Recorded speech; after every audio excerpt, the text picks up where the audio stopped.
So welcome to with others and ஸ்போர்ட்ஸில் politics இருக்கான்னு கேட்பீங்க. ஓகேவா? கண்டிப்பாக வந்து ஸ்போர்ட்ஸில் பாலிடிக்ஸ் இருக்குது.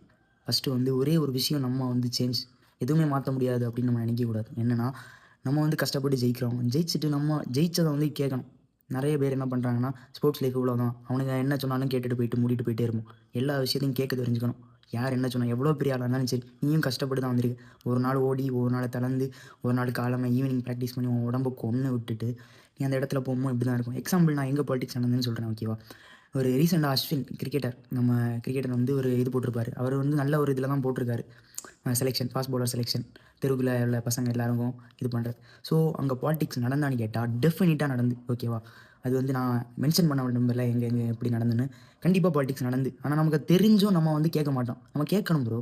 ஏன்னா இது வந்து ஒரு வாய்ப்பு அவர் ஏற்படுத்தி கொடுக்குறாரு. இவனுங்க பொலிட்டிக்ஸ் பண்ணி நம்ம வந்து மூவ் பண்ண விட மாட்டாங்க. ஸோ அந்த மாதிரி இடத்துல வந்து நம்ம நிறைய விஷயம் கேட்கணும். நம்ம அந்த இடத்துல எல்லாருமே கேட்க ஆரம்பிச்சிருந்தா அவங்களால எதுவும் பண்ண முடியாது.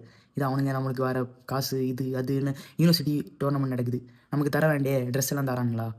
இதெல்லாம் நம்ம வந்து கேட்காம இருக்கோம், பயந்துட்டு இருக்கோம். நம்ம லைஃப் ஃப்யூச்சர் என்ன ப்ரோ ஆக போகுது? இப்போ மட்டும் என்ன ஸ்போர்ட்ஸ் பண்ணிட்டு நம்ம என்ன பண்ணுறோம்?